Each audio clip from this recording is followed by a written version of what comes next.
Attention, due to the nature of the films discussed, the Civil Gore podcast may contain adult language and themes.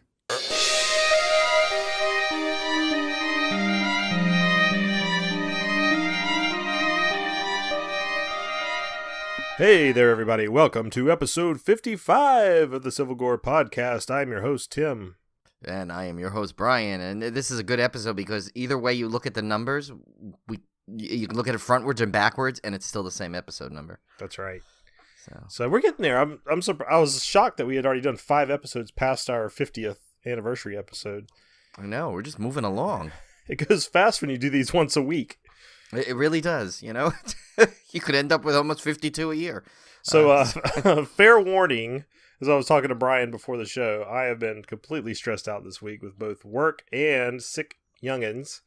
So, this episode, I didn't even get to rewatch the movie that we're going to do. Shame on me. I usually always do that. But I have seen it in the past 6 months or so, so I'm not completely I think that counts. Oblivious. Yeah. And Brian's good about picking up the slack when I'm struggling, so. I see what you did there.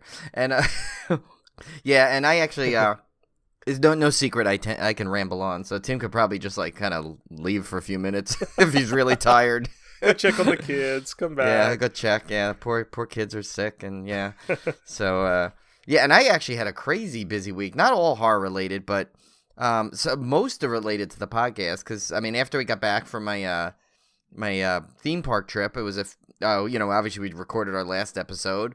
I had a day break, and then on Wednesday, Julie and I went and saw Hamilton in the city. So we had that, and then had another break, and then I had which we'll talk about in the first chop was when Seth and I went to the 3D festival there, and then over the weekend I managed to discover 2 new breweries on Long Island. So I've been pretty busy. Sounds like a good week to me. Yeah, no, it was good and busy. Let's get right into it with our first chop. So Brian, you'll be happy to know I did resume my backlog project. Now, I don't have anything on the rundown because it's been just digging through extras. Mainly featurettes, so there's not much to talk about there. I'm plowing my way through the second disc of the Scream Factory Thing Collector's Edition, which is just amazing amount of content. And it's all very good, don't get me wrong, but it is a lot to go through when you're trying to complete a backlog project. So yeah, but I am making progress. Yeah, making progress. I'm really down to the point where I don't have many new movies to watch. I think about the only thing I have left is the final Phantasm film and the rest of the Mummy movies. Oh, wow. Everything else is commentaries and extras, so I really won't have much to talk about as far as the backlog project goes in the forthcoming weeks, but that does not mean I'm not still working on it, so don't fear. Yeah, well, what you could do is you could pick up that what I got, the Night Gallery, $20 on Amazon, and it's a nice set that came with it. And you could now move on to Paul Naschy Volume 2, I guess, technically. Yeah, well, purchase that my now. plan is, once I finish the backlog project, my special treat for myself will be to buy one of those big sets. I don't know which one yet, but that's going to be my surprise gift to myself for completing the backlog project. Well deserved and earned. But anyway, I have been watching a lot of TV. Speaking of Night Gallery, I've been steadily going through those on Hulu. I also found out Hulu has the entire Outer Limits. Oh, so nice. I'm probably going to dig into that one next. And I've also been watching the Lost in Space reboot, which is really, really good so far. Yeah, Ken, actually. We were playing Friday the 13th the other night, and he was saying how he loved it. So now that's 2 recommendations, you and Ken, so I got to get on that. I did not know going in that Parker Posey was in it. Which is cool. She's always good. And Parker Posey, as Adam Sandler used to say. Yeah. I always like when she's in stuff because she's always plays some crazy role, and she's always great whenever she's in. So, and her being Dr. Smith blew my mind. So, it definitely looks really cool. I gotta start checking it. I just have so much to watch and binge on now. I don't even know what to do. Yeah. I know the feeling. I might have to start assigning Tim my backlog project since he gets through his so well. Well, one series I did finally catch up on was Fear the Walking Dead. Of course, this is the Walking Dead spinoff. And this was one of those shows that me and Olivia used to just binge hate watch, I would say. because season 1, we just hated it. Like we hated the characters, we hated the dumb plots, we hated the inconsistencies in the rules, we hated everything about the show, but we couldn't stop watching it because it was zombies, so we had to watch it. It was, as a horror fan, you're legally obligated to watch every horror TV show that comes out, right? It does. I've already broken that rule, though. Yeah, course, so I have to get into it. The first one, the regular Walking Dead, at least. So we finally caught up on this one, but 3 seasons in, I think they just started. Either they started the second half of the 3rd season, or they started the 4th. I don't know. I don't keep up. I'm just trying to watch them as they come out. But we finally caught up. This show has made the biggest improvement from a first season that I have seen in any series in a long, long time. Like, they really turned it around. I'm so glad that we stayed with it, because after just a rocky start, it really has picked up speed. And me and Olivia still watch it to an extent. There's some characters on there that we still can't let go of our hatred for. But overall, it's really gotten a lot more entertaining. In fact, Olivia said at one point, she says, I kind of almost like this better than The Walking Dead at this point. Oh my goodness, that is a turnaround. Yeah, well, because The Walking Dead's kind of gotten where they just drag on and on and on, and these plot lines go for 2-3 seasons, and they never go anywhere, and it just gets so old. So this Fear has a much faster pace, at least right now. So if you bailed on Fear the Walking Dead season 1, I would encourage you to give it another shot, because it definitely picks up. All right. I know, I got to start on just a regular Walking Dead first, I guess. I'll have to just start that one day. Just make the decision. Julie and I will just, boom, start it. Yeah, well, I mean, the early Walking Dead was fantastic. It's really only after a few seasons that it kind of dragged a little bit. But yeah, you would absolutely love the first few seasons of that. Yeah, I it's a shame I haven't watched it. And the funny thing is, I was all hyped for it because when I was at Comic-Con the year it was about to come out, they were promoting the comics with it and promoting everything about it, and I was like, I gotta watch this. And I think I even recorded on the DVR the first bunch of episodes and didn't get a chance to watch it. And then when I moved, I had to return the cable box. So. And then at some point you're like, oh my God, there's 20 episodes? I'm never going to catch up. Yeah, exactly. It's like I just sat there on and I finally eventually just said, I'll just catch up with it on demand one time. And now, what is it, like 8 seasons in, and I'm, I'm way behind. Well, we had some sad news this week. One of them just like recently, but yeah, right before we started to record, actually. Yeah, we lost 2 horror icons. One, I guess, would not be probably not as well known for horror, but the first was definitely R. Lee Ermey from the Texas Chainsaw remakes. Right. I mean, obviously everyone knows him most from Full Metal Jacket. Right. But, yeah. But us horror fans definitely have a good place for him in our hearts from the Texas Chainsaw remakes. Who he was just so good as that role. Yeah. And the second one was Harry Anderson, of course, from Night Court fame. Also, a very talented magician who is mostly who I knew him from. I never really watched Night Court. I knew him from Night Court, but I followed his magic stuff a lot because I was really into magicians and magic at the time. Yeah, and he did some stand-up, too, back in the day. He was sure very did. versatile. Yeah. Of course, he starred in It, so he did have a little bit of horror cred there. I mean, if you're going to go horror, that's a good one to be in, I guess. Yeah, absolutely. So anyway, sadly, we lost those 2 this week. So I am drinking a Flipside Red IPA in tribute. Nicely done, Tim. Now, the moment we've all been waiting for, I want to hear about your retro picture show report. I'm looking forward to this all week. This was, obviously we had announced that I was going to this a while ago because they announced these in advance, especially these big ones. And this was obviously a Friday the 13th on the Friday the 13th night to celebrate it. So this was announced a while ago. They already have the next Friday the 13th, which is July, which is a part 6 and part 7 double feature, which I'm pretty sure I'm going to go to that as well, because as I go into it, you'll see how great these events are. So basically, Retro Picture Show, they put on, as we mentioned a couple times, they put on really cool horror films.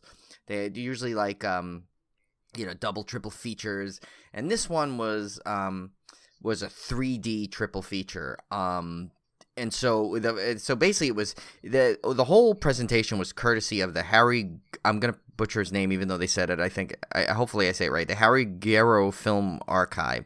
And he was one of the founders of this company called Exhume Films. And he personally is an owner of one of the largest private collections of 16mm and 35mm horror and genre film prints. So, and what he also did was, apparently he was behind the technology, this new technology where they create special glasses and projection lenses to show the 3D. So that's why, remember, originally Friday the 13th, I believe when it came out in 3D was the red and blue glasses. Yeah, it was the red and blue. Right. So sure. what is that called again? What's the terminology for that? I think Anaglyph. Anaglyph. Yeah, and this was like this had a different name to it, but basically, so it was the full on like those hard plastic glasses. And it's funny, they were very protective over that. They actually had an announcement before the show that was saying basically, they have. And first of all, I should say it was the first completely sold out show that Retro Picture Show had. Wow. Out of all the ones that I've been mentioning, this was the first completely sold out. So there were 250 seats, all 250 sold. And so they supposedly had 250 pairs of glasses that they were on loan from Harry Garrow, who was there. I didn't get to talk to him. Supposedly, they said he was there. And so it was like they were great. Like, in between the films when you had the little break, if you went to the bathroom, they wanted you to actually bring the glasses out to make sure they were always accounted for.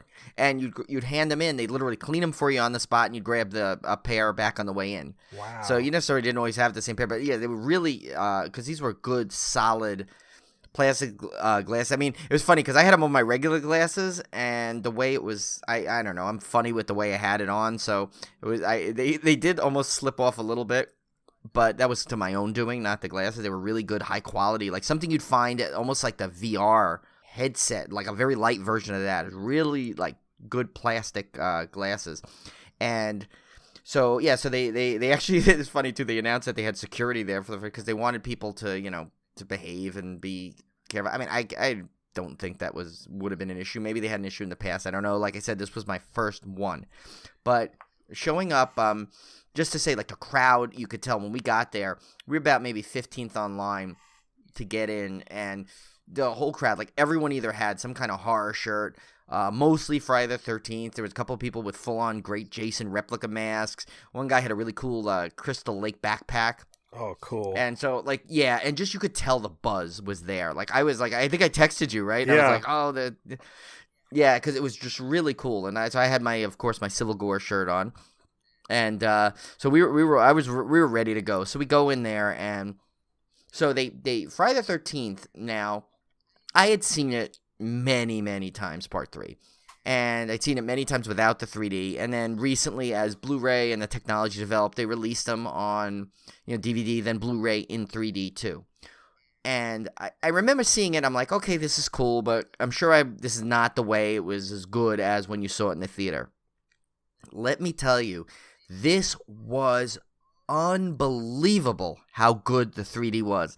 And the print was still that old, like you could tell it was the original print, 35mm, because it was a little like choppiness, the choppiness that you'd see when you see an old film. So it was not digitally remastered in any way. So there's no, little like pops and stuff like that. So it kind of gave it that warm feeling that I think I once described in like an album, when you hear an album kind of thing. Right. And that's what I love about old movies. So, but the 3D was incredible. I mean, the opening credits, and people were cheering and just really getting into it, and it was one of the most. I tell you, it like brought me back to like the old when I was in film school in California, going to see like the old art films, and just so it was just really cool because like I mean every 3D moment in that movie just was like explosive, like right out onto your lap. Like exactly the way I had pictured it should have been. And, it's like the crowd just would react in the right spots. Like, they would laugh at the right lines. And cheer when Jason came out for the first time in the mask, the theater erupted. Oh my gosh! It was like seeing a Friday the 13th movie for the first time ever. That's what I was almost gonna tweet this. I never got to because it was so many. It's so hectic of a pace of stuff going on. It was like literally, it was like I had seen it for the first time. It was that exciting to watch that movie. And remember, I had said I had seen it so many times, I started to grow tired of it. Right. A little bit. I had mentioned. I like have a new appreciation of this film after seeing it in the theater in 3D, and yeah, so I mean, it was just the coolest things. I mean, like the place exploded with the infamous eyeball popping out, and like when the guy in the beginning when he puts that he's trying to use the pole to fix his laundry line, and the pole sticking out. I mean, it was just great, and like everyone was like, it was like seeing when you see a Friday the 13th film on opening night. That's what it was like. That's just amazing that he can take those old film prints and convert them to 3D. That's just awesome. Like, imagine the possibilities of that. Oh, and he's got a list. If you look him up, we'll have to put the link to him, and I want to read more about it because. It just some of the stuff that he did, and the third film we saw, which I'll get to, Frankenstein Bloody Terror, apparently that's one of his most recent ones, I think in the last year that he's made into 3D. So, yeah, so the first thing was just amazing. The Friday the 13th in 3D was amazing. It was better than I could possibly imagine. So, I almost wish it wasn't the first one because they got, it just seeing the best first sometimes kind of like, right, yeah. There's a little letdown. And Amityville 3D was... It was funny. I had seen that years ago. I don't remember much of it other than, I remember the people in it, like, Meg Ryan, a young Meg Ryan, young Lori Loughlin, and and Candy Clark, of course. I swear to God, she's been in more Civil Gore movies this year than anybody. And so, so it was good. It was fine. It was a fun, like, cheesy movie. It's funny though, the 3D in it, I mean, I guess at the time that was kind of that trend where I think the third film of it would come into 3D. Yeah, no Jaws matter 3. What. Yeah, Jaws 3, Friday 3. And so it was interesting. Like I could see them some moments where they really made use of the 3D of popping stuff out, but it was more of a depth feel to it that made this pretty good in 3D. It was still enjoyable, as cheesy as that movie was, and it was definitely the shorter version, because I think there's two versions. The US version, I think, is a little bit over an hour, and I think like an hour and 45 minutes, where this one was only 95 minutes, is the shorter one. But like I said, it's an Amityville horror movie. I live not too far from the house itself, so it's kind of fun to see. So it was a fun movie. And then finally, I got my taste of Paul Nash. You got baptized at the Church of Nash. I did. And apparently, this film is really hard to find in any form, from what I was reading. It was Frankenstein's Bloody Terror, and I tell you, it was a very confusing plot. I guess Tim could probably speak to this more about Paul Naschy films, but it seemed to be like a typical Paul Naschy from what Tim's description were. There's this attractive women, kind of scantily clad. He's a wolf man, totally overacting. The one thing is there was no Frankenstein in it whatsoever. Yep, that's about right. Yeah, so it was funny. There was a wolf, there was lycanthropy, I guess if I pronounced that right, in it. There was vampires, but no Frankenstein. But there was this very confusing opening that seemed like it was almost like this, what's the word, propaganda thing, like, see, Frankenstein, or whatever. And I guess they went and explained somewhere in there. It was very confusing to follow, but supposedly it was something about Frankenstein and the wolf guy, so they became Wolfstein. It was still enjoyable because I love those Castle old Wolfenstein. It was like that. That's what I said. I said, "Oh my God, is this going to be like a 3D shooter or is it a movie?" But it was still fun to watch because Paul Naschy is hilarious. He's like, he's always like kind of like a buff guy in it. Yeah, well, I know you said he's either buff or mildly pudgy. He was both. In this one, he was both. Yeah, he had like he like goes between, like, you go, oh, he's pretty well built, and then you go, he's kind of let himself go in the same film. And it's fun. Yeah, exactly. And in this, I remember you had said in the past that, like, Jack Black could play him in the biopic. In this, I could see Jason Alexander playing him in the biopic. Oh, my gosh. Yeah, so, and it was just fun. It was a fun movie, though, because it had just, like, it was just one of those old school classics, and the depth 3D in this was fantastic because it was always a lot of it took place in this really old creepy castle setting. Yep. So you really got the feel of the 3D of the castle. So I thought that was fun. I mean, but overall, it was a long night. Like at 1 a.m. that movie just started. Oh my gosh. So you gosh, can imagine, yeah. and it was. Thank God it was only a little over an hour. So Seth and I got he just ended up staying at our house, of course, because it was late. So we didn't get back till close to 3 a.m. Yeah, you got to be fresh for Nashi. Yeah, but I'll tell you, I loved this that night. It was one of the most fun nights I had in a theater in God knows how long. I mean, not counting like the Star Wars movies, obviously. And so it's like I'm definitely want to go to any retro picture show. They put on a great event. I met the guy that actually does the Facebook page. I was telling him, and I introduced myself. He's like, "Oh yeah, thank you guys. It really means a lot that we share. Because we share all their ads." And so he said he really appreciated it. So yeah, but I tell you, if you were in the tri-state area and you can get to one of these retro picture show events, I can't recommend it anymore. It is so much fun. It's just because you're around like a lot. It's like, imagine the people you meet at those horror conventions that are really pumped up and excited for what's coming. It's like that, but it's just, this is a community feel to it, and they just do a great job. They have like shirts they make up for the event. Like I grabbed a shirt. They have like promos, and they sell some other DVDs and stuff. They have a little table set out basically, and the theater itself is at the Huntington Arts Center. Which has some basically art films and has some newer films, has old films, and it hosts these retro picture shows. But I'll tell you, I'm definitely I can see myself. I think I'm gonna buy a membership there, because then you get a discount on these events. Because it's worth it. I'm definitely want to go to they have a Mother's Day one I want to try and get to, which is Carrie and Friday the 13th. Oh my gosh, the original, yeah, and it's the uncut Friday the 13th print. So let's see that one, and then obviously the Friday the 13th in July. I would love to see that, which is part 6, which is one of my favorites, and part 7 double feature, and that's like the 30th anniversary screening. I don't know what that means, what that does. I don't know if there was another version we didn't see, but yeah. So I know I kind of rambled on a bit on this, but you could tell by my enthusiasm how great of an event this was. Tim, I'm telling you, got to time a trip to New York during one of these events so you could see this. I would be. You would be in heaven. Yeah, I would have. Yeah, you would be in heaven. Yeah. So guys, anyone in the Long Island area specifically, you have no excuse. But people behind us were from Jersey. And I heard people driving from I think someone drove from Connecticut. So people drove hours to get to this event. And so, yeah, and even Larry Zerner, who played Shelley, knew about the screening of this because he tweeted out. He goes, "Hey, anyone see Friday the 13th in 3D tonight?"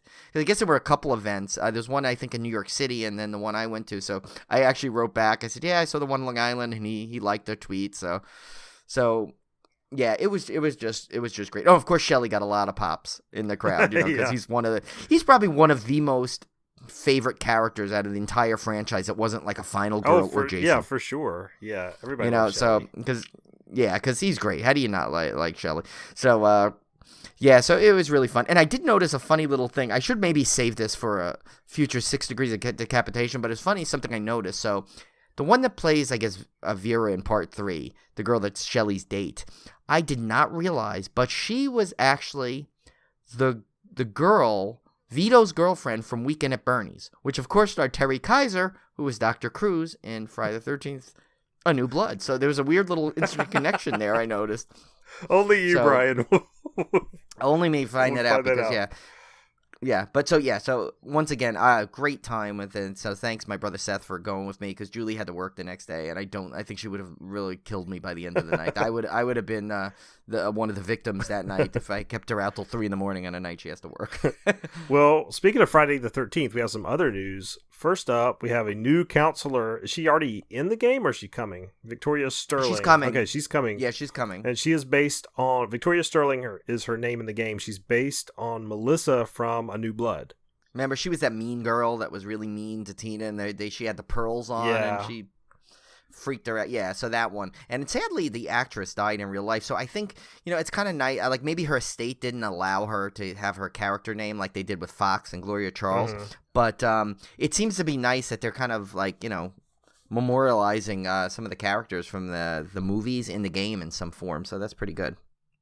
But Larry Zerner is alive and well. So Shelley came in as a good thing. Yeah, I'm so bummed I didn't get to play with you and Ken on the Extra XP weekend. But, man, it was between having a sick kid and all this stress stuff at work, I was just completely exhausted. I was trying to get the kids down. So I missed out on the bonus XP weekend. Yeah, it's still going. If we get off early enough and we film tonight, maybe we'll get a couple of hours in. There you go. And I found 2 tapes this weekend too. Actually, I found one Tommy tape and one Pamela. No, actually, I'm sorry. They're both Tommy tapes. That's right. Now, how do those tapes work? I mean, it's been a while since I've played, but how are they just like random finds, or are they? Yeah, they're randomly inserted into the game.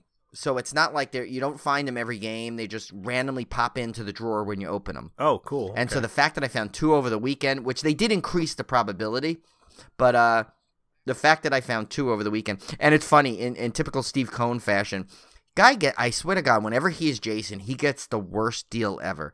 So both times he was picked to be Jason in our rounds last night, it was pretty funny because the first match, somehow there was a glitch, and he just couldn't do things right. Like, he was on the small maps, first of all, and the small maps eliminate the morph feature, which is hard enough to Jason if you don't have the morph ability. Right. But it seems like no matter what Steve did, he could not,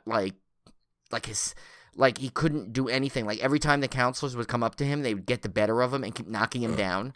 So it was pretty funny because I was off doing my own thing, and all the counselors seemed to be, ganging up on Steve, and I kept hearing him go, "God damn it, I got knocked down again." And it was funny because I could see on the map where he was located and how the counselors were swarming him. And I tell you, and then he got picked later again, and the same thing happened where he literally got just tortured by the staff to the point where they knocked his mask off and everything. And he's running around as Roy Jason. Oh, my God. It was hilarious. Yeah, with Cone. Poor Cone. But, yeah, he really gets a bad break, but he's such a good sport about it. So yeah, and then NECA has teased a Friday the 13th, A New Beginning accessory set. Isn't that great? Yeah. Probably has a little bit of a barn set or something, I would assume, right? Yeah, I would hope. Just do the full barn. That would work. Yeah, why not? With a hayloft, you could reuse and everything. Yeah. Yeah, because it was the Higgins Havens barn. You could just transport it so it does both. There you go. Yeah, I like the idea of the accessory sets. Although I'm so particular about opening packages, I would never want to open it. So, you know what? I've given up that thing when it's something I really like. I mean, like the Star Wars stuff I collect, but I also buy some to open. But then I realized, with my Jason I bought, it's I want to display those. I'm not going to resell them. Right, yeah. So it's at some point I just said, why am I buying these things if they're going to literally end up sitting in a box? Or if I could display them on the shelf, it's one thing. If I had a room where I could display them in the boxes. But since I have limited space, and I like my Jason Part 6 is standing on the shelf, and I can pose them the way I want, Yeah. I mean, I think you've got the right idea. I wish I could do that, but it's something in me just... No, I'll do what they did on Big Bang Theory, remember? Where they just forced him to open it, so yeah. I'm just going to walk up to Tim's stuff and start opening it one day. Yeah. Yeah, I'll just show up randomly. I'll have Julie text Olivia, tell her I'm coming when you're at work, and I'll just walk in there, open all your stuff, and with a little note saying, "Tim, enjoy." I haven't even opened my little critters you got me, and he's awesome. Oh, my God. But anyway. Yeah, that one I could see you keeping in the box just because that was the rare one, the rare version. Yeah, I'm not gonna open it. That looks good in the box though, because it's in the box made it look like part of the set. So that's it does, okay. Yeah. It is a really cool package, I'll have to say. So yeah, and when you come there, we'll have to take you to that store. Yeah. That's happening. We'll head over there. The next piece of news I had just found out about, and I actually was going to put it on the rundown, and I saw that you had beat me to the punch, but. Cinestate is going to remake Stuart Gordon's Castle Freak. Yes, which both we loved. We loved that. Was a crazy movie. Movie. It just the box art does not do that movie justice at all. No, it doesn't. So the remake sounds interesting. I don't know if it needs a remake per se, but maybe if it brings more attention to the original, then I'm all for it. Yeah, I mean, why not, right? I mean, If it's gonna, you know what, it's not gonna ever take place of the original, I'm sure, but you know, it gives it maybe it could bring a new appreciation to the original, because you know, anytime you hear a remake, you want to see the original, right, to compare it. So that'll probably get some notoriety, and what could lead to what more importantly is possibly a really good re-release on Blu-ray of the original. That's true. And then this next one up was news to me. Campfire Creepers, new anthology series. Tell me about this one, Brian. Yeah, so I actually I put the link there because I was trying to read this to try and summarize it, and I was having difficulty. So I basically linked to the page that Bloody Disgusting posted on the article of it. So I'm just going to read some highlights of it, basically. Anyway, so Alexandra Aja, or Aja, I'm sorry if I butchered that name. But anyway, they did High Tension and Hills Have Eyes. And anyway, it says is heading back to the arena with an anthology series called Campfire Creepers, which is basically a new generation's Are You Afraid of the Dark? Which is kind of cool because that was a pretty big series at its time. And it says the series is produced by Oculus, Future Lighthouse, and Dark Corner. So it says it invites the viewer to join the fire circle at Camp Coyote as a group of campers who take turns telling scary stories, leading you on an immersive ride into your darkest childhood fears. So it's like you're, a member around the campfire done by virtual reality. Yeah, this sounds cool. Really, really cool. So, yeah, and so the first 2 episodes are called The Skull of Sam and Midnight March. And Midnight March stars Robert Englund. And it's going to play at the Tribeca Film Festival this month, which, shame on me, I should have been up on this, and maybe I could have got to see this. And it's with the Fest hosting the North American premiere of The Skull of Sam. It's an immersive Cinema 360. They're showing it. It's this coming Saturday, which is tomorrow after you're hearing this. So it's a little late. I apologize by the time you get this. I did tweet it on the night we got it, so you might have some time to find tickets for this. But anyway, so it's an immersive in the VR arcade, supposedly. Midnight March is showing. And it has a special partnership, it says, with the D-Box, which is those, that next level haptic motion seats kind of thing that some of the theaters have. So, and supposedly it said the episodes will then release worldwide on Samsung Gear and the Oculus Rift via Dark Corner, which is downloadable on iOS, Android, Oculus Gear, Daydream, Rift. I guess those are all. I'm not really big on the VR thing per se, but basically this, I know I've seen some of the VR horror stuff, like the one with the 2 sisters, but basically it just seems like it's like you're through the virtual reality, you're right in the middle of this story. So it sounds like it's going to be a really cool way of, a new version, a new horror thing. And I'm sure if this does well, there'll be more of those. I mean, imagine how cool to have like a VR version of like Friday the 13th. Oh, yeah. Like I've always thought VR and horror is like the perfect combination. That's the perfect use for it. Actually, you know what would be amazing? The Void that did that Ghostbusters thing. Imagine a really good horror thing of that. Yeah, like The Shining virtual reality. Oh, forget it! It would be incredible. So that cool. thing. Yeah. So Void, if you're listening, that you contact Tim and yeah, we'll tell set you up with some ideas. There's one other thing I wanted to mention, Brian, that I had seen actually on your Bloody Disgusting link that I had not heard of. I don't think we've mentioned this. Is that Joe Hill, who is Stephen King's son, is getting a horror series based on his novel Nosferatu. Oh, yeah, that's right. So that's cool. Now, I don't know if you've read any of his books yet. No, I haven't. I'm bad with reading. Yeah, I've actually read all of his novels and short story collections. I'm actually in the middle of his latest short story collection. But, man, he is... I won't put him in the same level as his dad because he just hasn't written as much as... That's some big shoes to fill. Yeah, that's some big shoes to fill. And he doesn't have the volume of work, but his novels are every bit as good as any horror author out there. Like he's literally one of my favorite horror authors, and even without the relationship to Stephen King, if I did not even know he was related, he would still be one of my favorite horror authors. So if you have not read Nosferatu or The Fireman, he also wrote Horns, which a movie was based on, starring Daniel Radcliffe. And I have that movie actually. I gotta watch it. Yeah. And didn't he do a collaboration with Stephen King? Right? They did one together, right? That was with his son Owen. Oh, his son Owen. Okay, that's right. That's right. Yep. Yeah. He's really a talented author in his own right, so I'm excited that he's getting this series. And this is kind of a cool book for a series, and it's coming out in 2019 and we'll have 10 episodes. So I'm looking forward to that one. Yeah, that'd be cool. All right, well, we got a crazy dismemberment this week, so let's get right into it. Wait, no, please, God. No, don't call up, Okay, these are the Blu-ray releases for April 24th, 2018. First up, speaking of 3D, this one's called The Maze, and it's actually in 3D. This is an older film. This is from 1953. Yeah, and supposedly the 3D is amazing. I was looking at a review of this title. But is this like the TV 3D, or does it come with glasses that anyone can enjoy the 3D? No, I believe this is like the legit Blu-ray 3D. Like, you have to have a 3D TV and all that. But yeah, 1953, The Maze, released by Kino Lorber, directed by William Cameron Menzies, starring Richard Carlson, Veronica Hurst, and Catherine Emery. A Scotsman abruptly breaks off his engagement to Pretty Kitty and moves to his uncle's castle in the Scottish Highlands. Kitty and her aunt follow Gerald a few weeks later and discover he has suddenly aged. Some mysterious things happen in a maze made from the hedges adjoining the castle. What is this, like Shining meets Benjamin Button? What's going on here? That's what it sounded like.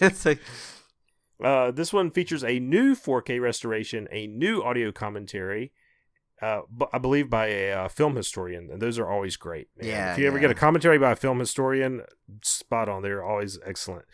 Interview and a restored 3-channel stereophonic sound, which is interesting. 3-channel. Well, I guess that's the center and the 2 front speakers, or the 2 rear. Yeah, I've seen that on some things. It's, I've seen the setting actually on my surround sound. Never choose it, of course, but yeah, I've seen it. It's available, so I guess that's made for that. This one also has the original 3D trailer, but man, if I had a 3D setup, I would be all over this because I love seeing the really old 3D movies. I think that's always really cool. So you would have absolutely flipped then at the Frankenstein's Bloody Terror because it was it was that old like school film, but to picture it now in like this amazing depth 3D. I mean, that's what you got. Yeah, I really need to. I mean, I always thought 3D was kind of gimmicky for the TV market, and I guess that's kind of borne itself out. But at the same time, it would be so cool to dig into some of these 3D Blu-rays. Like, I just think it would be so. Yeah, interesting. And the thing is, now it's hard to find though a good current 3D TV because they pretty much stopped making them. It's all 4K now. Right. Yeah. So it's hard. You're gonna have to you almost have to I would say, I hate to say this, but you almost have to buy it as like a secondary TV just to have it in 3D. Because I mean, that's what I thought. That's why I never bought one to begin with because I was afraid that would happen. I was afraid like that fad would just kind of go away and then it would be on to something new, and so yeah. But you know what though? Let me tell you, if this guy, you could follow. I think if you follow Harry Garrow, he does. Just the retro pictures are not the only place that gets these 3D things. I think his Exhumed Films, whatever company, goes to different festivals. So you may want to check on their site to see what they do because he's like, I think they're constantly doing this, and seeing 3D at home is one thing on a TV, but seeing it on a big screen is so special. So you may want that anyway. You may get tired of it if you see it every day at home. Right, you kind of lose the excitement of it seeing it on a big screen. Like I said, like I've seen Friday the 13th in 3D at home several times, and it doesn't even compare remotely to how good it was when you see it on the screen. So that's true. That's so you know what, you're it would be cool to have something like this, but I'd keep an eye out because you never know. They could end up screening somewhere. All right. Well, the next one up is called Simply Terror from 1978 by our good friends at Vinegar Syndrome. Yes. Directed by Norman J. Warren, starring John Nolan, Carolyn Courage. What a great name for a horror movie. Right. James Aubrey. Royal descendants feel the wrath of the curse of condemned witch Mad Dolly. Now, wait, is that Mad Dolly Parton? Like she's like bless your heart, Oh, and it would be 78 Dolly Parton too, which would be even better. Oh yeah, like it'll be like, well, yeah, because she'll be like that young, like 9 to 5 almost Dolly Parton. Oh yeah. Who spews forth her prophecy? Oh, I got distracted. I was thinking of 78 Dolly Parton, and that got me thinking of 78 Olivia Newton-John. Oh. And I was watching some live concert of her, and I was like, darn, she was smoking hot back then. She was, right? Yeah. Oh my gosh. So anyway, sorry. Got distracted. That's it. I went into my mind for a little bit there. That's all right. Anyway. It's a fun place in there.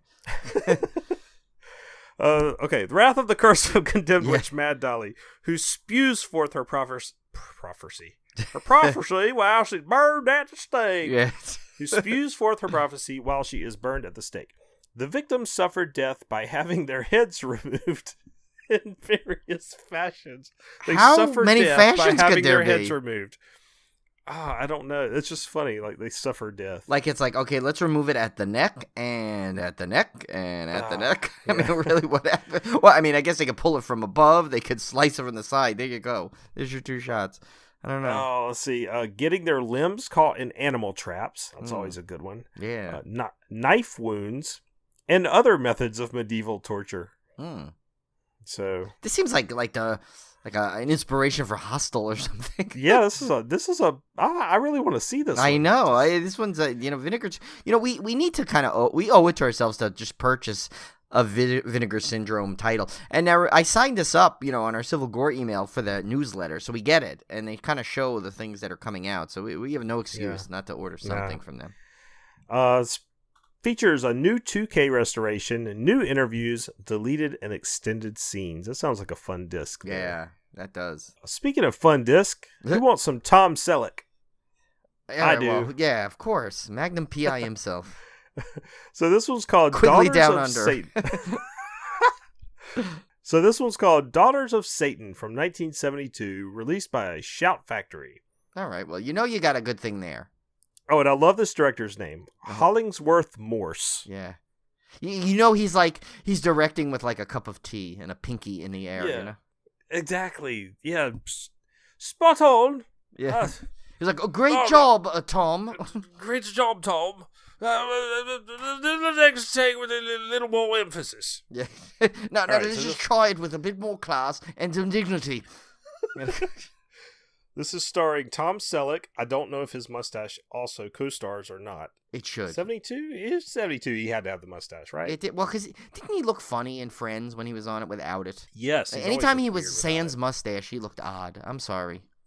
Yeah, he is his mustache. He can't, He it's is. like Einstein without the hair. He can't do it. Yeah. Wouldn't you want me to say something that will blow your mind? Yes. What if the mustache was named Tom Selleck and it was just on a body, so the mustache was controlling everything?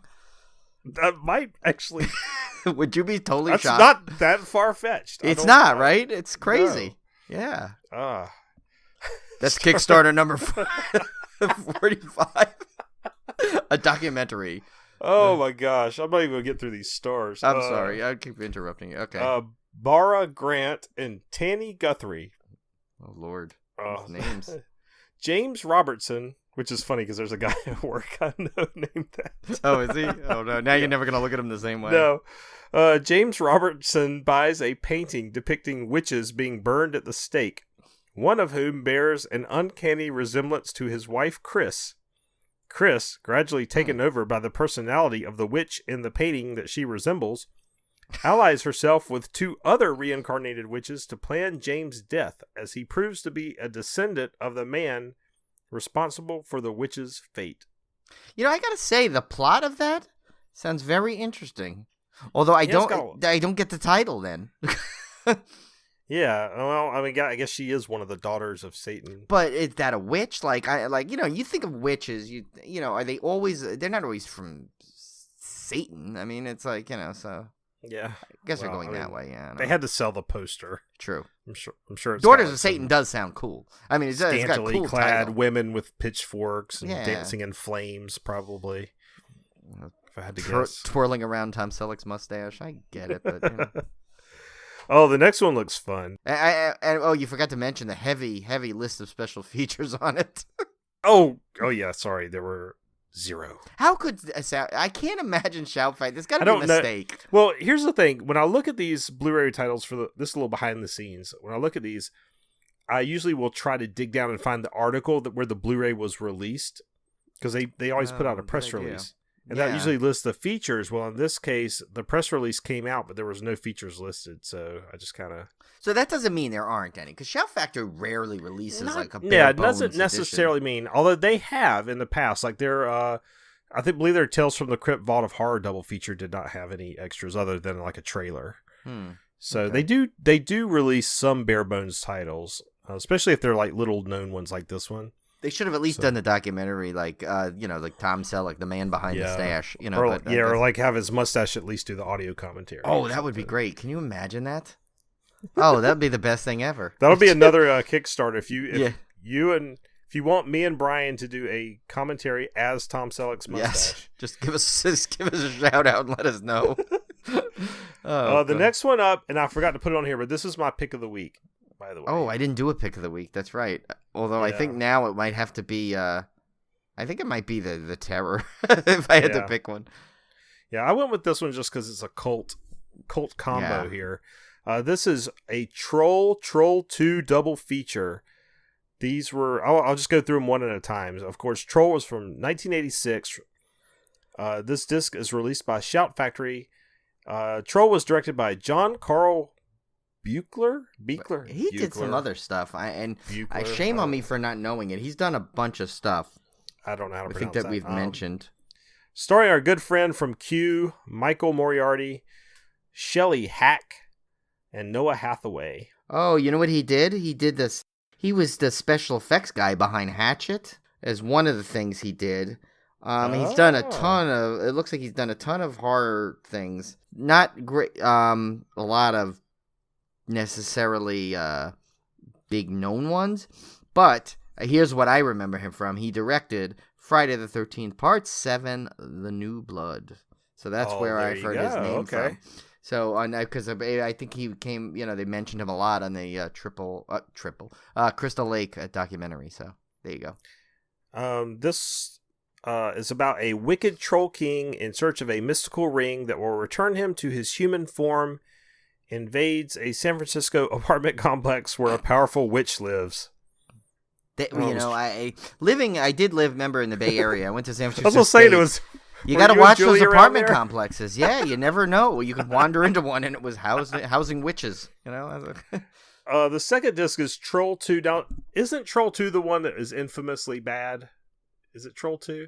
I think so. I think it is. I think it's Troll 2. 1990. This one's directed by Claudio Fragasso as Drake Floyd. So he didn't. That's never a good sign. Yeah, no. That's never a good sign. Stars Michael Paul Stevenson, George Hardy, and Margot Prey, which is another great Oh my God, how name. Perfect for this. Especially when you look at the description of this film. Yeah. A family vacationing in a small town discovers the entire town is inhabited by goblins in disguise as humans who plan to eat them. Margot Prey. Why is this called Troll 2 if they're goblins? Yeah, I don't know. That seems to be a little twist on the mythology that's wrong. Unless someone's just being lazy and calling a troll a goblin. I don't know. Well, the next one up is our good friends at SRS Cinema Exclusive, another limited title. Who knows how many? Yeah. They didn't even list how many of these they made. Yeah, probably like one. It's called... I'm laughing at the director. This has to be a porno. This has to be an underground porno. Yeah, it has to be. Like, based on the cover art and the director. The title is The Vicious Suite. Okay. It's from 1997. It's I'm laughing already. It's directed by Ron Bonk. How do you not? Yeah, how is that not a porno director? That's got to be a porno director. It's like a porno actor turned director. Like, this was his shot, With all apologies to Mr. Bonk, if he is not a porno director, and if this is not a porno. If not, you have a backup career for sure, because that is an awesome porno name. Starring Teresa Constantine, Jeffrey Forsyth, and Roseanne Fortino. A popular movie scream queen is abducted by her biggest fan. And no, this is not the Brian kidnaps Jamie Lee Curtis story. Yeah, it's not. But wasn't this also like a part of the plot to Human Centipede 2? Didn't they like kidnap like the girl from the first one as like in real time, right? Yeah, so obviously this is a common theme. I mean, that's not Misery. Yeah, Misery. Yeah, that's true. Yeah, it's not very basically original plot, but I still want to find more about Ron Bonk. Pornos don't need original plots. That is true. It does not. It's because sure. Oh my! I tell you, ever since we got FiOS, it's hilarious because you go through the guide and you get down to the right after the movie channels comes the adult channels. And, they're all, I guess, on a pay-per-view basis. I don't know. Yeah. But if you look at some of the titles, they're just freaking hilarious. I guess one day I just got to start screenshotting these and sending them to you. Oh, I used to love to. Yeah, I used to do, even when we had cable and they had, like, the pay channels on there, I used to love just scrolling through just to look at the titles because they were so funny. And the funny thing about porn titles is, I know we're going a little off topic here, and it's so funny. It's literally so just, yeah, it's true. It's so descriptive of what's happening in the film, some of the titles based on here. So it's like, imagine other movies did that, like horror movies. It'd be mindful like man in hockey mask slices off head. It's like, because if you look at some of the porno titles, where it's, I don't even want to say it because that'll really like mess with our somewhat family friendly version of this show. I just like them because there's always puns. Yeah, well, that's the best, puns. Of course. Yes, because Tim and I are big pun fans. We know that. We're huge pun fans. So, yeah, but then you put dirty puns on top of it, and it's just even more hilarious. So, yeah.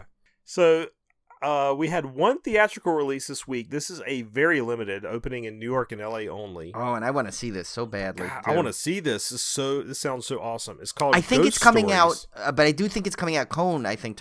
Steve Cohn told me, I think it's coming out on demand pretty soon. Video on demand. Okay, yeah, because this was from 2017, so it's just now like really making it out. Right, because it was from the UK or something, right? I think. Yeah. So again, it's called Ghost Stories, directed by Jeremy Dyson and Andy Nyman, and it stars Andy Nyman, Martin Freeman, which is a big get. Yeah, look at that. Paul Whitehouse. So this is an anthology film. Arch skeptic Professor Philip Goodman embarks upon a terror-filled quest when he stumbles across a long-lost file containing details of 3 cases of inexplicable hauntings. A night watchman, Paul Whitehouse, haunted by disturbing visions as he patrols an abandoned asylum. An edgy young man, Alex Lawther, involved in a hellish car accident deep in the woods.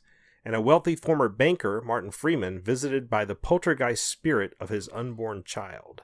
Wow. That's 3 good episodes, yeah. Yeah, I'm really looking forward to that one. So hopefully we'll see that on demand pretty soon. Yeah, because that'd be one I might actually think of just pulling the trigger and just buying whatever for the rental. And I think we have points anyway on FiOS that could get us a few rentals off of that. So I may jump on that unless it's on. It could be on Amazon or iTunes or something. I'm gonna keep an eye out for this. We'll let you guys know. Sometimes Google Play will often do the 99-cent rental thing. Oh right, because didn't they do that for Amityville for a while? They had or like they'll either offer a discount on a new film or they'll do like a 99-cent any rental type things. You just have to jump on it when you can. That's how I catch a lot of the more recent films.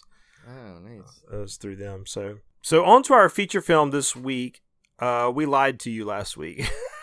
We said just a little bit. Yeah, we said that we would not do Incident at Loch Ness, and then when we started looking for Loch Ness monster movies, we realized there aren't any. I was amazed at how few.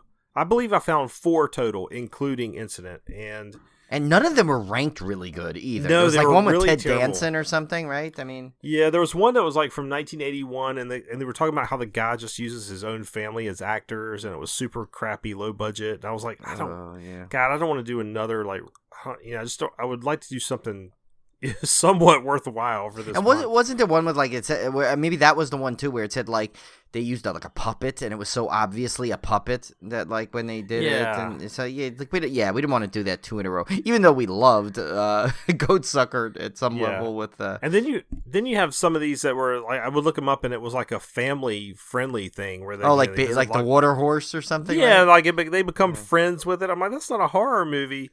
So, for whatever reason, there just have not been very many good Loch Ness monster movies.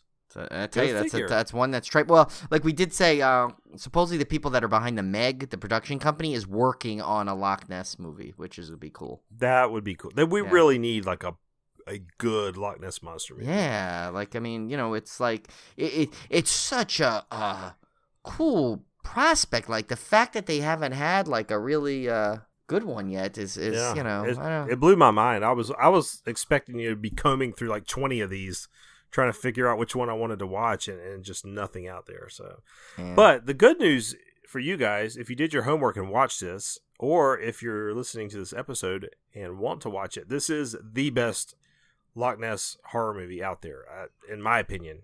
And it's hard to say it's not really horror. I guess it kind of is. It's got some horror elements. I wouldn't say it's a straight up horror movie. Yeah, and it's kind of like that. It's that mockumentary, which I always kind of put as like almost like an offshoot, even though it came before it, of those found footage films. Like I compare it. You know what is a good comparison to it? And this one I think did it a lot better. Was like Digging Up the Marrow, where it's like they take like a real director and he's, and so it's really believable that he's working on a film, and but obviously there's the horror element they throw into it. So this one came out in 2004. It was directed by Zak Penn. It stars director himself, Werner Herzog, Katana Baker, and Gabriel Beristain, and Zak Penn. And Zak Penn.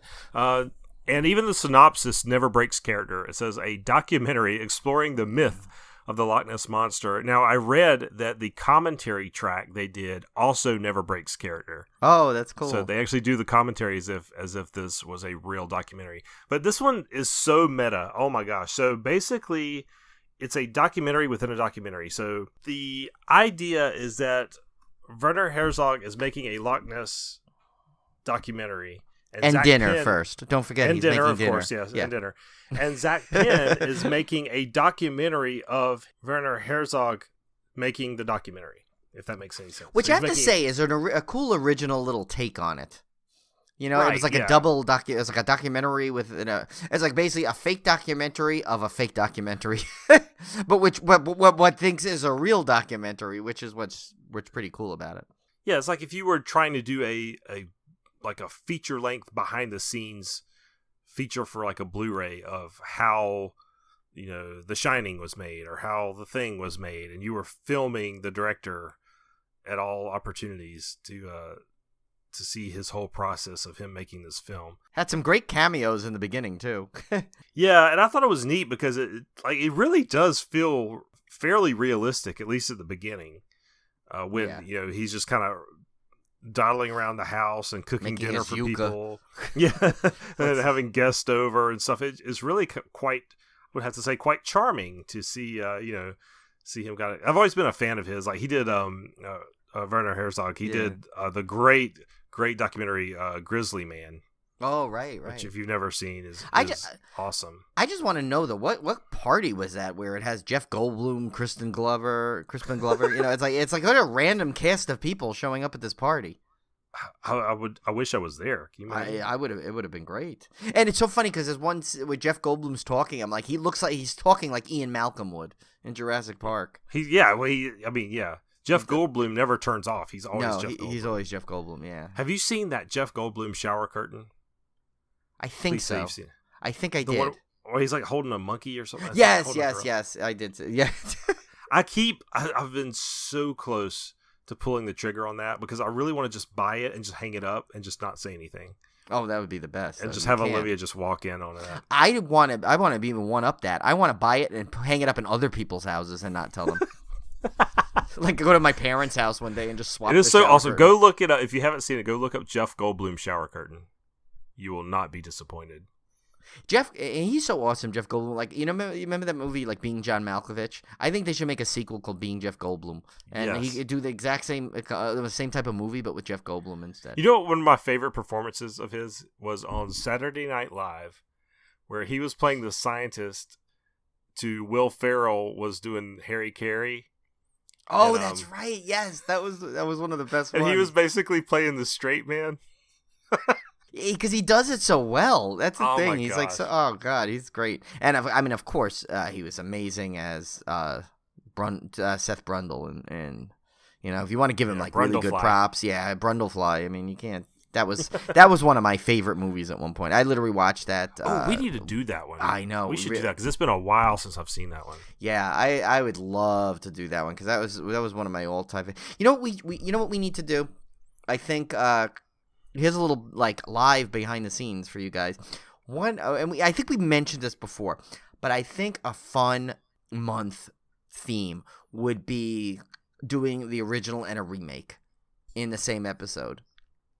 That's a fantastic idea. I don't know what month it would be. I mean, we may not do it for a couple of months because, I know where we got the summer vacation coming up and we've just done a couple of theme months in a row. But that's definitely one I think we should think about because I think that would be really fun. I mean, we're already kind of doing it we're going to probably do it with It when, and It comes out. We'll probably do both parts and, do of that and, possibly the Pet Cemetery when that comes out, the remake of that. So I think that would be fun because, it's like, especially like, when it's more fun probably when they're so distant in terms of decades. Like, what was the original Fly, right? Versus the 80s, it's like.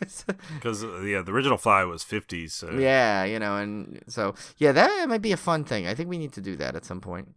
Yeah, that sounds good.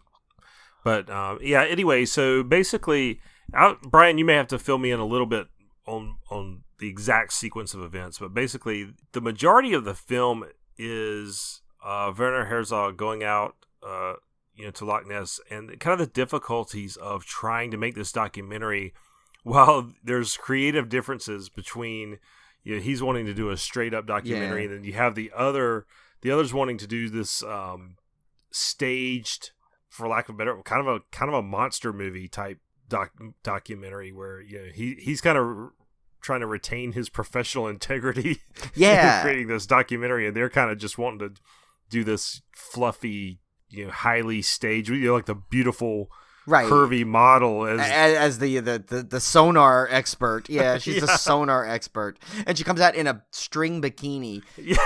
And he even says, he's like, why did you wearing the string bikini for the like he comes out and he's all upset. I did a terrible Werner Herzog, but and I love it when he comes out. He goes, "You're shooting a scene, not me here." Whatever he says. I'm really butchering him. He does not sound anything like that. I apologize, but he's great in it. It's funny. I will say Zak Penn, he kind of goes so over the top crazy in it that it's one of the weaker spots. And I think he's a great writer for some of the stuff he's written. But I think in this, he's just so crazy and ridiculous that it's like almost a little too much. Yeah, like I said, that's why I said the beginning of the film feels a lot more realistic. Yeah, I mean, like when he comes up with this flare gun and points it at Werner Herzog's head. I mean, come on. Yeah, it gets a little goofball towards the end, but it's still a great mockumentary that to my knowledge they've still never broken character. Yeah, no, I don't think they have. I tell you, one of the funniest is the guy that they brought on to play the cryptozoologist, and like everything, the poor guy, like he ends up getting.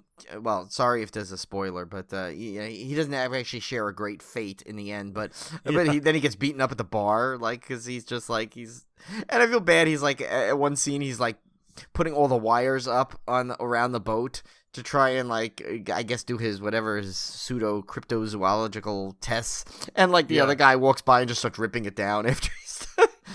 I mean, it's definitely a fun documentary to watch, and it does have the cool it does have the cool things when when supposedly they really encounter something, and it's they just the little teases of it, and the boat shakes, so there's a little bit of there's some stuff that I think is pretty ahead of its time at that point.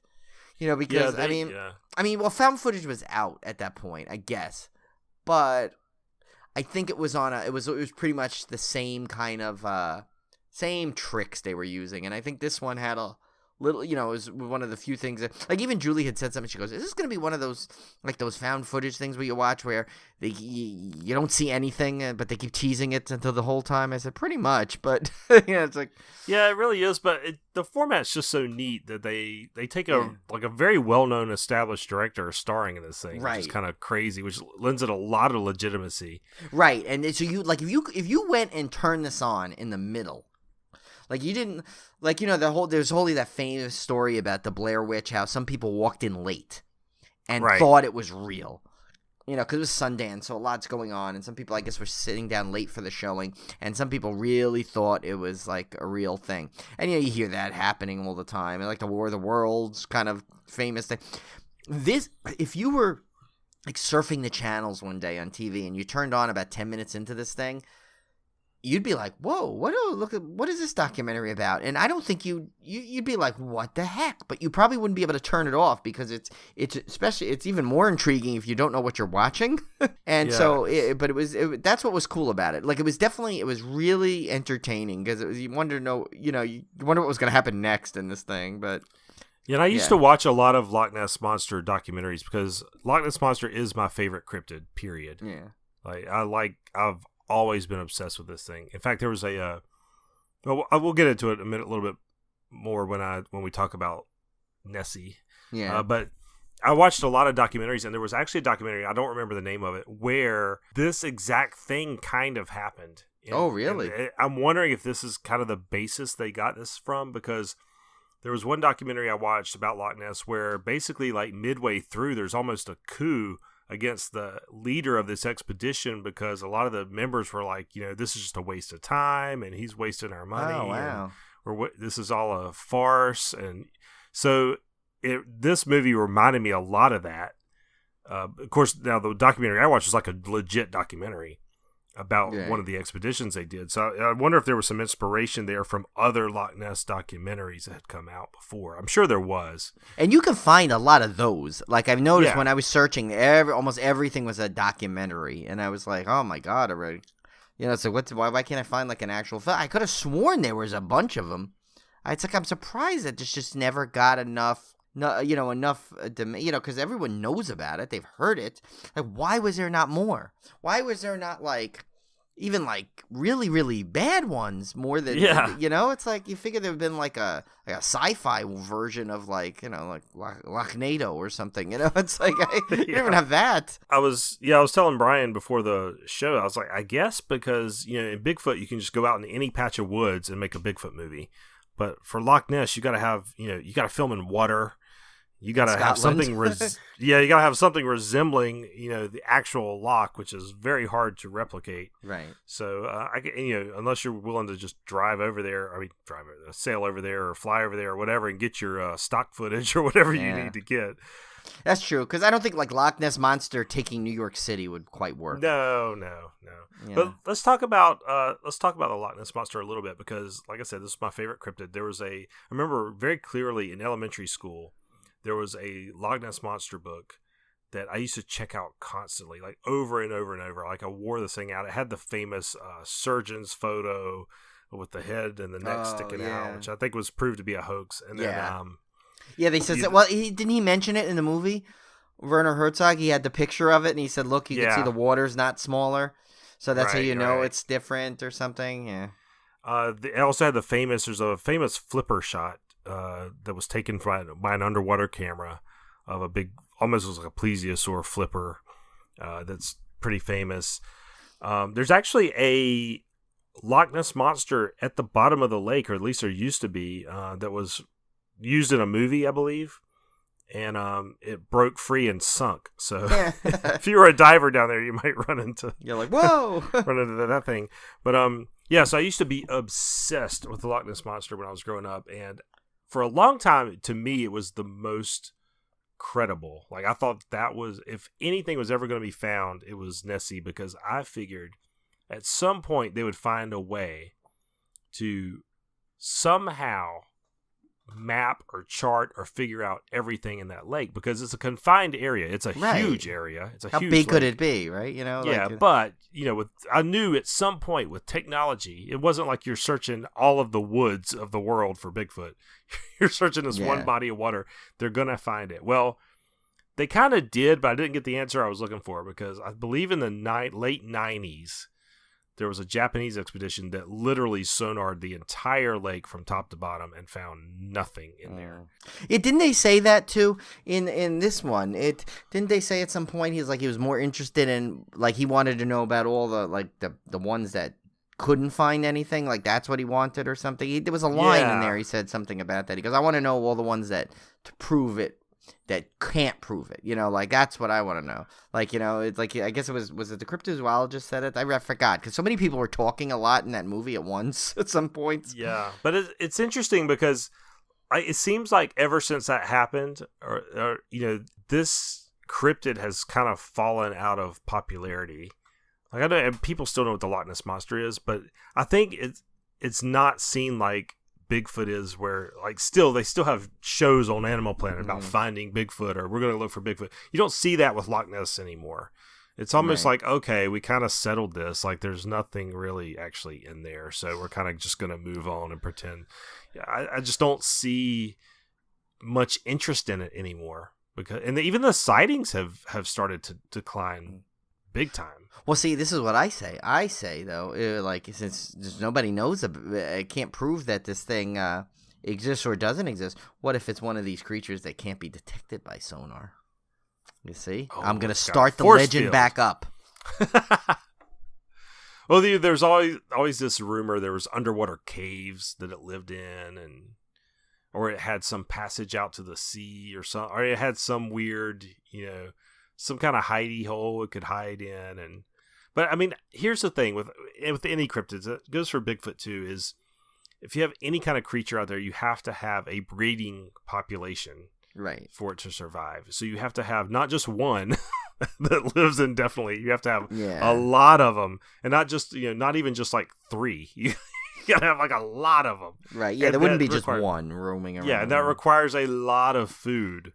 So you have to have all these ecological things that we definitely know about in order to sustain those kind of populations. So I think they had kind of figured, even without the sonar, you kind of figure, you look at the lake and the number of fish in it. I mean, you can kind of get an idea of would it even be possible to support a creature of that size in that body of water, right? A breeding population of that creature. So yeah, so some of the kind of the mystery of Loch Ness has been deflated, I guess, but I still love the idea of it because I've always been fascinated, and I've mentioned it many times on the show. I've always been fascinated by water creatures, and because I think it comes from my fear of water when I was a kid. I mean, I don't think I ever even went underwater until, gosh, I was probably like 11 or 12 years old before I ever put my head underwater. Like I was terrified of water.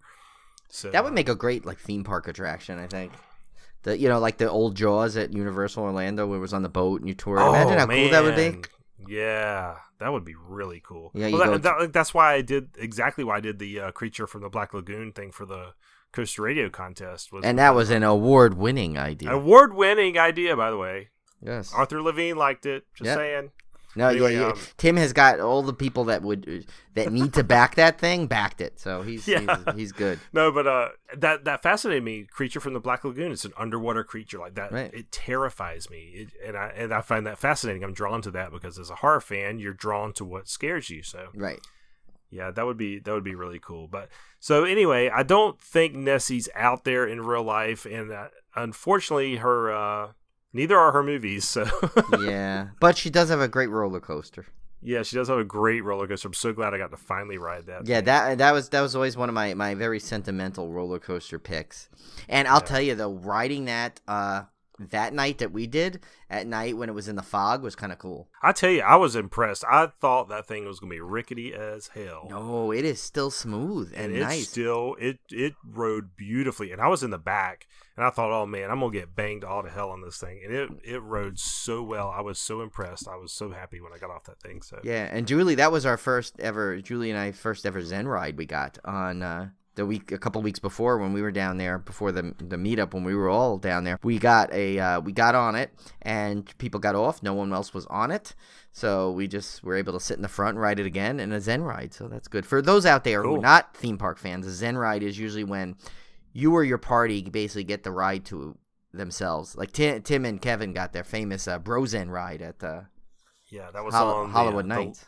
Yeah, that was the legend at Holiday World. So another horror themed one. So see, there you go. It was meant to be. Were. That was the infamous Bros In. Yes. Which we were singing "Let It Go" as we went down the the first drop because it was a Bros In ride. Yes, of course, it's Bros In.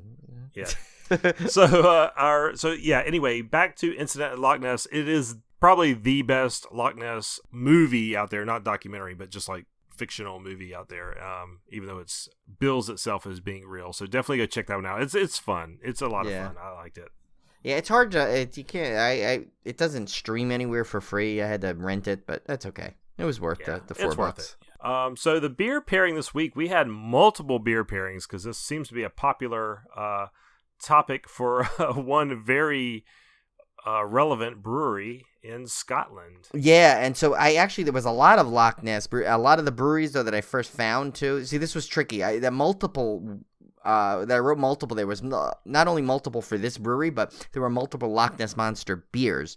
A couple of breweries actually closed down. This one, in fact, Loch Ness Brewing in Scotland closed down and was reopened again just not too many years ago.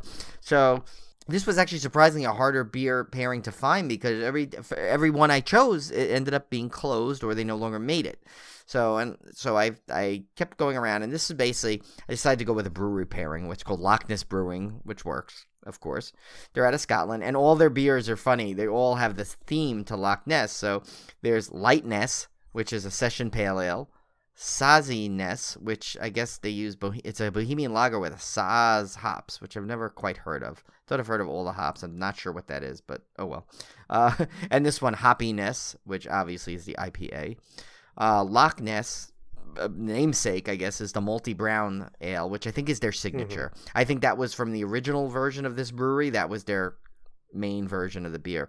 And then Dark Ness, which is a rich black stout, which that was my favorite name, I think, the Dark Ness, because it literally describes a dark stout. So I mean, most stouts are dark, but I mean, obviously this one's like a jet black dark stout. Yeah, cool. So that's the pairing for that one. So I wish we had a better one. The Bigfoot one will be probably fun. There's probably going to be 8,000 Bigfoot Oh my beers. God, yeah, there will. I can't even imagine on this one. I don't even know. I might just throw them all up in the air, and whichever one lands first, I guess. Well, our 6 degrees of decapitation this week. Well, last week we asked you to connect Randy Hardesty of Goatsucker fame to Randy Macho Man Savage. Oh yeah, you didn't think I'd be back so soon, but I'm back, McMahon. Okay. You could do this in 3, which is ridiculous. Yeah. So you have Randy Hardesty was in The Creepy Doll with Louis Lawless. Which is another one of the movies by the Goatsucker guy. Yeah. Louis Lawless, not to be confused with Lucy Lawless, was in Little Accidents with Elizabeth Banks. And Elizabeth Banks was in Spider-Man with Randy Savage. I don't remember him being in Spider-Man. He was Bone Crusher. He was the guy, the wrestler that Peter Parker wrestled in his first night as Spider-Man. You're right, remember? Yeah. I'm the Bone Crusher. Yeah, there was I've still got the costume. I may have to break it out at some point. Yeah, again. you do. Like, you should. To return engagement. You do. You need to come back as a Tim Macho Man Savage. I'll never forget that strolling into the party with his theme song playing. That was That's awesome. And that he's I tell you, it's so funny. Even though it's just like he uses pomp and circumstance, that was one of the cool. Even with all the crazy openings that they have now, that was still one of my favorite openings. He was always one of my favorite wrestlers, actually. Yeah. Anyway. Yeah. And I just loved, because his bits were hilarious. His whole thing was, just his whole shtick was funny. Even when he went from a heel to a face, back to a heel to a face. I mean, like all the stuff he went through. It was always definitely one of my favorites. And actually, a little on topic but off topic to our podcast. If you haven't seen it yet, it just started airing, the Andre the Giant documentary on HBO. Fantastic. Oh, I would like to see that. Great documentary. Because, I mean, anyone knows Andre the Giant. And he does have a little bit of a twist to heart, because remember, he did play Bigfoot in the $6 Million Man episode. Yes. So there you go. I brought it back. Oh, yeah, I'm bringing it back no matter what. But yeah, so... So I say I found a way. But so that is by a great documentary. I love sport documentaries to begin with.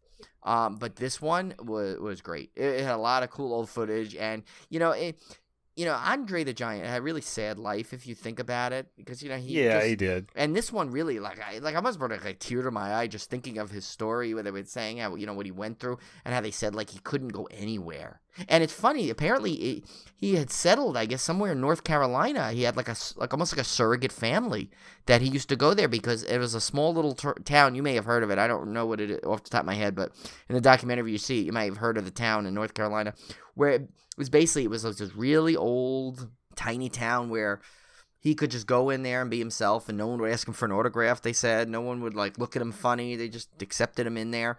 And he said pretty much he couldn't go anywhere else without that happening. So it's kind of a little sad story to him. Yeah, it's kind of sad. And it's still my favorite quote is, "No more rhymes now, I mean it."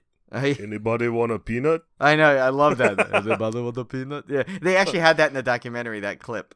Oh yeah, I love that. So, yeah, and I was trying to look up the Ellerby, North Carolina. Yes, there you go. Okay. I don't know where that is. It looks like it's kind of mid Piedmont area. It's kind of the middle of the state, middle southern of the state. So.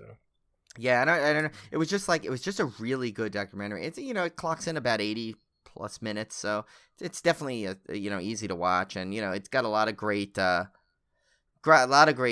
clips of modern day wrestlers, and like his best friend, his handler that we used to go with him, he talks about it. They even got like Billy Crystal, Robin Wright, Carrie Elways. Wow, I mean, cool. all the they got a lot of people in there. Just get Rob Reiner, the Big Princess Bride segment, which is one of my favorite movies of all time. So there's a lot of sequence of that in there, and it's just a great documentary. So sorry to go a little bit off topic, but not so far off as we thought, as I remembered, because he did play Bigfoot. So should have saved that for next week, I guess. But oh well. Yeah, that's a tease into next week. But we still have one more. We do have our next week's 6 Degrees of Decapitation, which this was a weird one. I had trouble.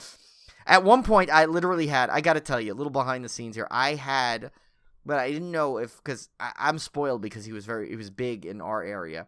But I originally was going to have Werner Herzog to Warner Wolf, the sportcaster. Do you remember him at all? I don't know if you got him. I've done the name. But he was the one that used to be famous for, let's go to the videotape. Yeah. Yeah. So and believe it or not, there was 2. I don't. It's ridiculous. You can name the 2 most random people in the world. Yeah. It's like 2. I was stumped on one though. I did do one where it had the infinity on it. Really? And I'll tell you what it was. It was Werner Herzog to former St. Louis Cardinal manager Whitey Herzog. I could not find it. Thank I goodness you found stumped one. Oracle of Bacon finally. Oh, okay. Well, this one should be fairly easy. This Yeah. is Zak Penn to Zach Galifianakis. Yeah, I went Zach to Zach, and even though they're spelled different ways, Zach and because Zach Zak to the Penn, believe it future. or not, acted, and I think in like 9 roles he had. Wow. So, he or liked to something be like in that, front yeah. of the camera. Yeah. Well, next week, of course, we're going to wrap up Cryptozoological Month with a Bigfoot movie, The Mighty Sasquatch. So many to choose from. What are we gonna pick? I'd like to pick one we both haven't seen.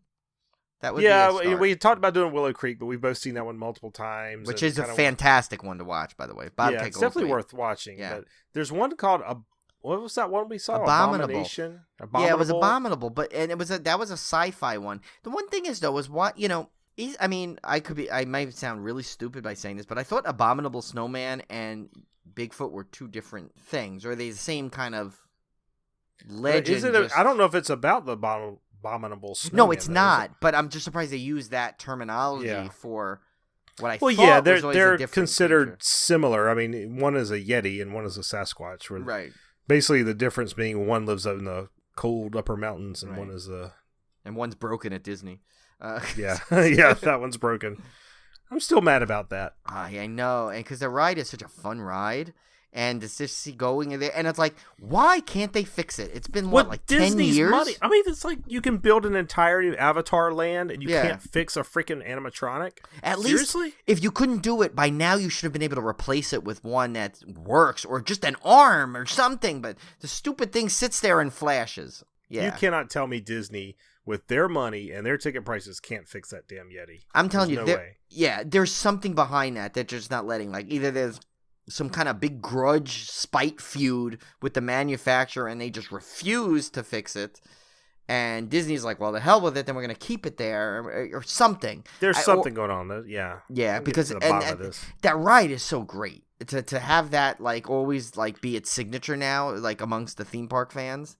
I know the average person going there won't know the difference, but anyone in the know in the theme park knows the history of it, and knows what it used to do and what it was supposed to do, and the fact that now it does nothing but sit there and flashes. Yeah, when we went to Animal Kingdom, this most recent trip we took, the first thing I did when I rode Expedition Everest, like, there's a tiny little sliver of me that had a little bit of hope that maybe the Yeti's working today. Yeah. Maybe today's the day, the one day that it's going to work. And, of course, it gets there and the stupid thing's just sitting there. So, Flashes. Well, do you at some point were you there the day they decided to remove the twisted piece of track at the end for repairs? So literally, it looked like you were gonna just go rolling off the edge of the track. Which must have been. I've seen videos of it, and I'm like, that would have terrified me. Even Why though do you have I to remove that for repairs? Isn't that just like a prop? I don't know. That's it. It just they had it removed for like a week's time, and a couple of people took video of it, and it looks frightening. It literally, because the video, the way the perspective is in the video, it literally looks like you're gonna go rolling right off because it stops right before the edge. But you know you can't see because of the perspective of the car, so it literally looks like you're over nothing. I mean, it's kind of cool. I'll tell you though, it's sad when the Matterhorn version of their Abominable Snowman is more impressive than the one that they have at Disney World that they spent 5 billion times more money on. I can't wait. By the way, if you end up going next year to we do the Disneyland trip for our friend Tom there. It's his birthday trip there. I cannot wait till you ride the Matterhorn because there's so many things I can't wait till you ride there, but that one specifically just because of the whole Yeti Bigfoot kind of fun thing. It's just a great ride what they've done to it. So that should be fun. Yeah. All right, guys. Well, we'll get out of here and we'll see you back next week for some squatching. There's some squatch in these woods. Is that a term? If not, we're coining it. Yeah, no. Have you ever watched Finding Bigfoot? Oh, they call it squatching? Yeah. See, and I was going to end with you better squatch out. So you better not cry. Yes. You better bow now. We're telling you why, because Civil Gore is coming to town. Later, guys. Take it easy.